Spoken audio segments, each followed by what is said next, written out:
Happy Friday, gamers, members.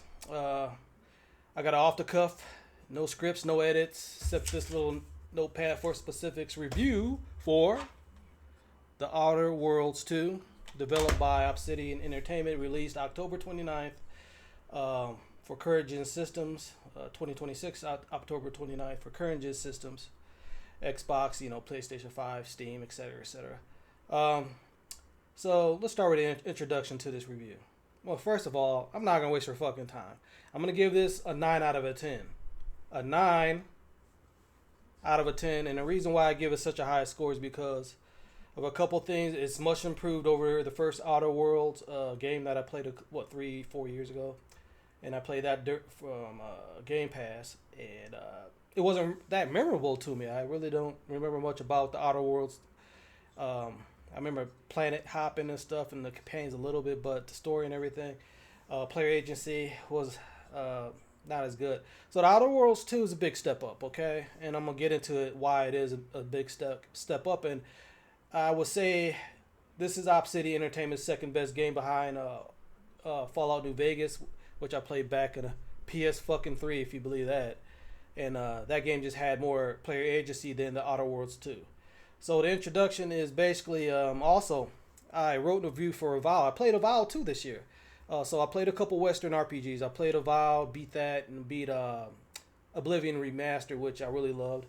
But yeah, I would put the Outer Worlds 2 above every Western role-playing game, action role-playing game I played this year. I mean, I just really enjoyed the world. The writing was great. The characters, companions are great. The mission structure is great. Things were interesting, but like with most Western RPGs, the main quest is usually the least best, story-driven sequences, quests, and throughout these type of games, right? You play any of the Elder Scrolls, like the main quest, you always like doing everything else around the main quest, which is the Outer Worlds 2 does great actually. So the introduction is that I have a lot of experience. I played a few Western RPGs this year. Presentation, I played this on the PlayStation 5, and I played it in performance mode. And technically, it ran smooth, looked good, ran smooth. Didn't have as many as weird bugs and glitches as I thought it would. Like you compare this, Valve might have. I can't. Valve, these games been pretty good by Obsidian as far as technically. When you compare them to like Bethesda's games and stuff, honestly, at least for me, I didn't have that many bugs, that many glitches playing the Outer Worlds 2. So that was you know, the game didn't crash once. It didn't. I think it froze once.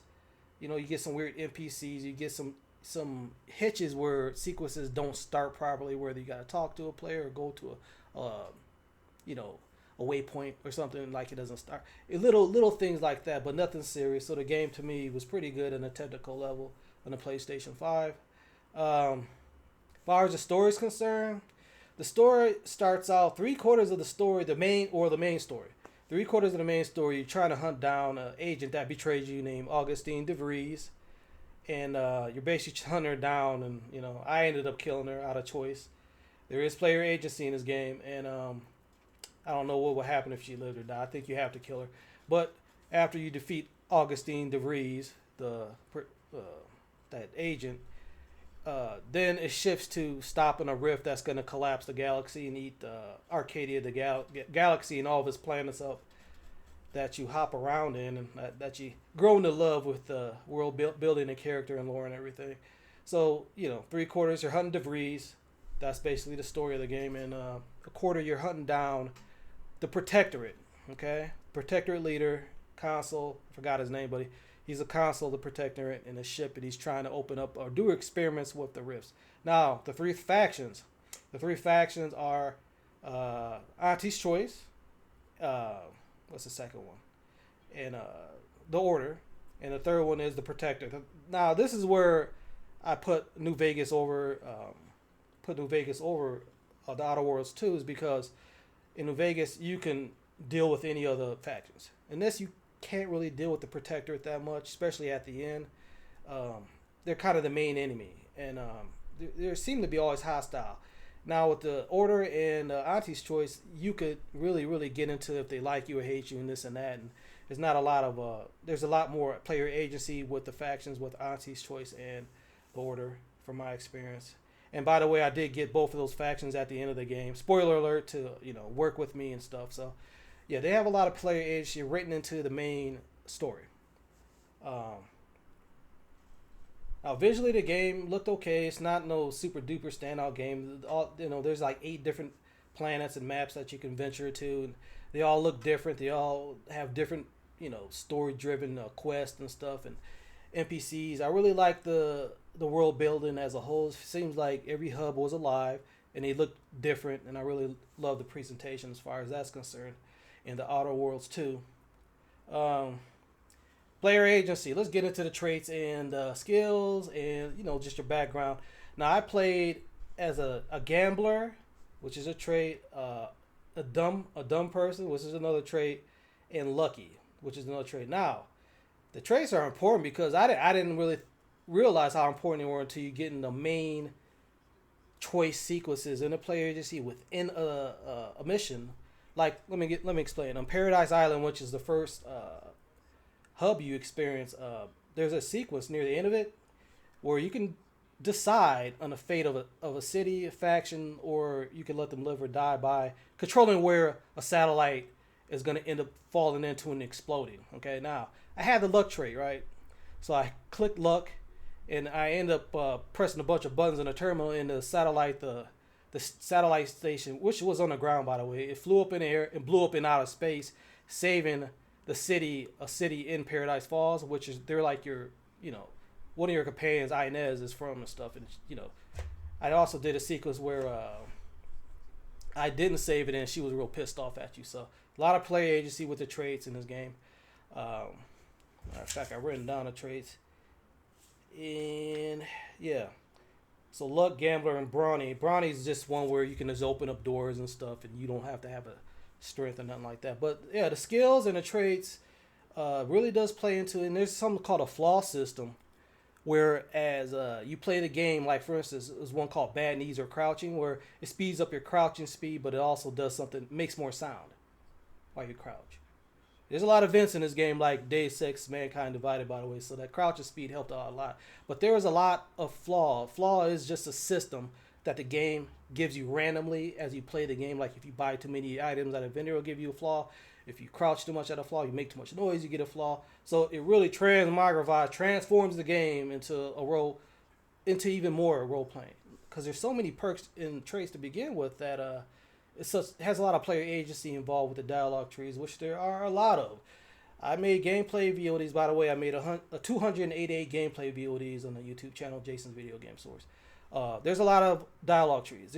I made videos that were 20 minutes long of me just clicking dialogue options, talking to one NPC for the Outer Worlds 2. So there's a lot of long-winded dialogue trees, but you can get the outcome you want because I maxed out speech. By the way, I ended up finishing the game at level 31, so I maxed out speech. I really only invested in 3 skills: speech, guns, and leadership, and that pretty much made the game pretty fluid and simple for me from a combat perspective and everything, because I was able to talk my way and get my way. I had a dumb trait which lended some funny dialogue sequences and whatnot. But yeah, player agency is great, except like I said, there wasn't a lot with the Protectorate you can do as far as choices were concerned, or they were just really difficult. But yeah, I mean, I really do believe this is one of Obsidian's best games, right behind Fallout New Vegas. Sound design, writing. The writing is really great. The writing of each companion. I loved all the companions. I love Tristan. I love Inez. I love Marisol. I unlocked all the companions. I did the companion quest. Enemy designs in each planet. Loot collecting, exploring. It's lived in. I loved each hub. They look different, like I said. They played different. Fun quests in each one, You do a lot of world hopping. Unlike Starfield, this game did world hopping really good, where the hub really lends itself to quest design and like it's lived in. You know, there's always something to talk. You always talk to somebody. You can always do something. There's always quests in each hub, and it doesn't seem like it's padded. You know, the planets are not boring at all. None of the planets, none of the stations. Like I said, there's 8 of them. I think I said it. There's 8 of them. So it's plenty to do. I mean, my first playthrough maybe is 30 hours. You know, I think it's 30 hours. I don't really keep track of time, but you could put played a few times with the player agency and get 150, 200 hours. I think this is that type of game. The Western RPG type of game where you could put 100 hours in, playing it differently, playing with different type of the commander, not Commander Shepard from Mass Effect, but you are called the commander, by the way, the protagonist in Outer Worlds 2. Yeah, I just like the whole space design. I like the factions, how the Order is like this scientific, analytical faction. You know, they only run in math and science. They believe in that. They believe in analytics. They don't believe in hope or fate or emotion. They don't believe in that. Auntie's Choice, they're like the giant corporal juggernaut that's all about advertising and selling products, right? And those two factions, like I said, great quests, you know, faction quests, great companion quests, lots of player agency with that. The Protector is like the main bad guy. They're the ones that's like manipulating the rifts and is about to destroy the whole galaxy of Arcadia and stuff. So that was a weak point with the Protector. I wish there was more player agency with the Protectorate. Gameplay, the shooting, amazing. There's different type of gadgets you can use to slow down time, dissolve bodies. You could play this game almost any type of way. You could do stealth, you could do loud. I just did powerful guns. What was the gun I got in the beginning? It was a special gun I got in the beginning called the Rookie's Rewards SMG that you get on the ship called the Incognito, which is like your base hub, which everybody, all the companions chill out at. It's called the Incognito. And the Rookie Companion, you could get it by flipping a switch, and it upgrades over time as you keep using it. So by the end of the game, I had almost 3,000 clip of ammo. It was real powerful, and that's what you're actually seeing in this gameplay is the Rookie's Reward. You know, you just keep using it, and it upgrades itself with clips, with ammo power, with the recoil, with everything, which is great. Oh yeah, Niles Zabar, he's another good. Everybody, every companion in the Outer Worlds 2 were great to me. I really like the companions.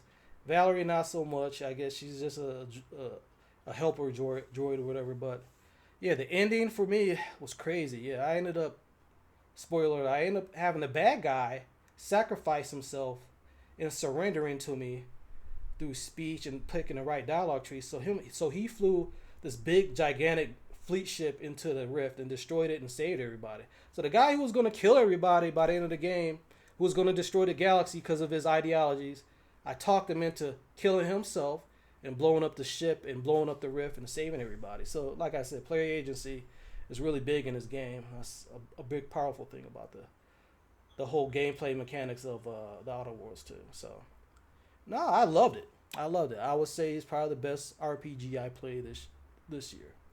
You know, especially Western RPG. Let's see if there's anything else here. So, also, pro tip, make sure you get double jump on Paradise Island, which is the first planet you pretty much start the game on, really land on and everything. It really helps with exploring, navigating, and everything. And I think that's about it. So it's a 9 out of 10. And members, thank you for becoming a member of Jason's Video Game Source member channels. I would say buy this game. Now, I remember they were talking about making this like $79.99. That was stupid. I'm glad they didn't. I'm glad they kept the price normal. And I can advise you to buy it. It's a great Western RPG. If you love Western RPGs, if you love sci-fi, humor, great writing, great player agency, I would say pick up the Outer Worlds 2. That's it. Thank you for watching. Have a great weekend. Happy Friday again. Later.